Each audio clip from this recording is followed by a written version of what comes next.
Up in the Benzito with my Kiko from Queens, nickname Benito. We go back like PAs and wearing PJs. Now we reach the P gauge, running trains for 3 days. The Bronx in the 1990s was more than just a borough. It was a movement. The streets pulsed with hip-hop, and young MCs battled for respect on every corner.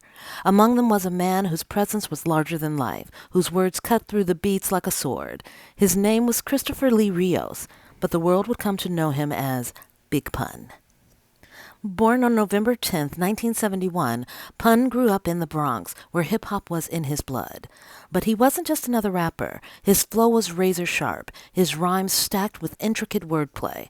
When he caught the attention of fellow Bronx legend Fat Joe, everything changed.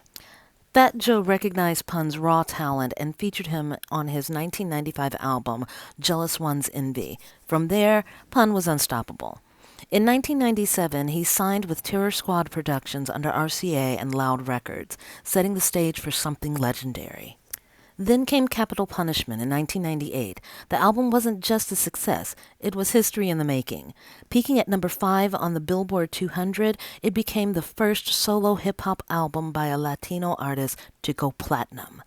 Grammy-nominated, critically acclaimed, and filled with hits like Still Not a Player, the album proved that Pun wasn't just great, he was one of the greatest. But to Pun, his success wasn't about breaking records. It was about breaking barriers.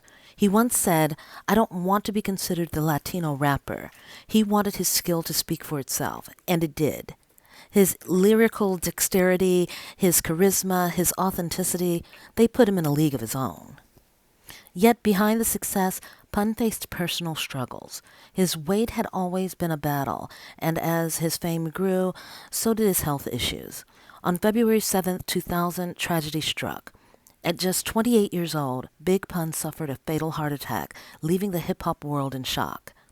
Just 2 months later, his second album, Yeah Baby, was released.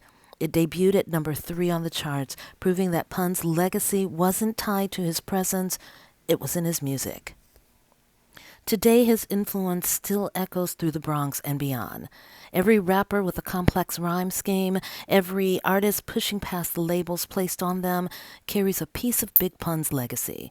His name remains etched in hip-hop history, a reminder that talent knows no boundaries. Big Pun wasn't just a player, he was a king. And though he left too soon, his reign in hip-hop will never end. Rest in heavenly peace, Big Pun. Thank you so much for sharing your gifts.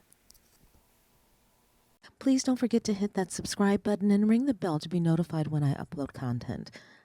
Come on and join my musical family. Thank you from the bottom of my heart for being here. Your support means the world to me.